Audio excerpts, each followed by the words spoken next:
Meanwhile, to White House that Republicans say is playing God when it comes to this law, delaying yet another key feature, this time the March 31st deadline to enroll. Well, wait a minute. Wasn't that the one deadline they said they could never move? Are you going to delay the open enrollment beyond March 31st? No, sir. Is it correct that you don't have the authority to extend that deadline? But there is no delay beyond March 31st. March 31st is the deadline for enrollment. You've heard make that clear. Well, kind of clear. Because under these new rules, all you have to do is check off a blue box on the healthcare.gov website and say you've tried to enroll, and ta-da!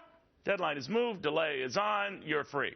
To Minnesota Republican Congresswoman Michele Bachmann, who says, come on, this is too much. Congresswoman, what do you make of that? This could be another goalpost just conveniently pushed. Gee, you think, Neil? I mean, isn't it a wonderful world? The administration gets to have it any way they want to have it. All their promises about Obamacare, completely hypocritical. They didn't come through, and now this.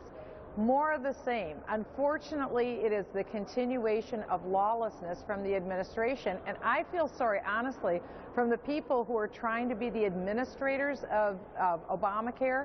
How in the world do they know what to comply with? Do you either follow the law as it's written, or are you responsible for watching Jay Carney's press conferences to figure out what the law is?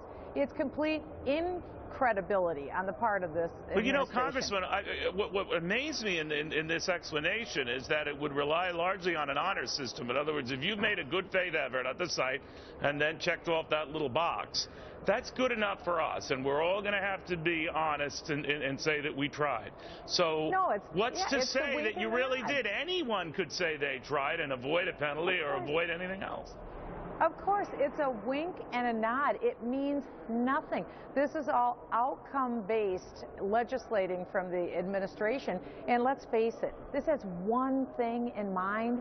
It's about President Obama trying to keep the Senate in Democrat hands in 2014. That's it. Not one of these changes has a thing to do with helping the American people as to whether they can lower their insurance premiums or have better access to health.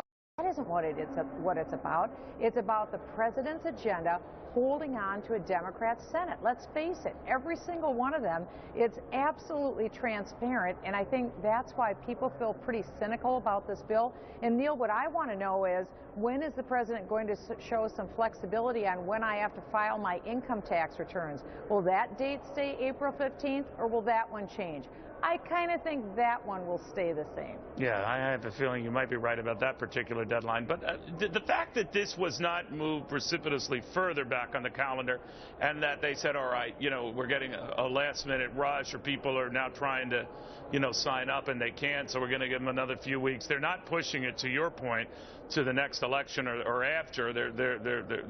So to what they're saying, that this few weeks is more like administrative stuff. You say what?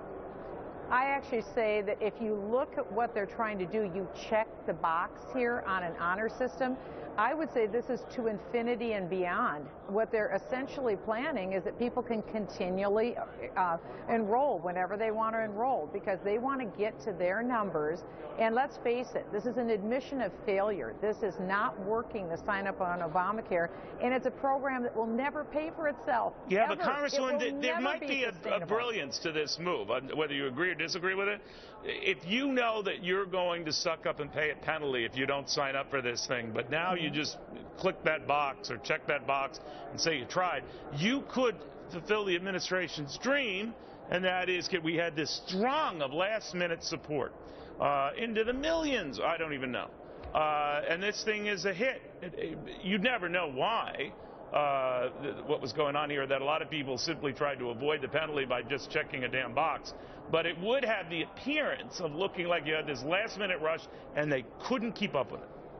Well, how this game works, though, Neil, you got a coin, you flip it in the air. One side is the Obama administration wins. The other side is the consumer loses. That's the way this works.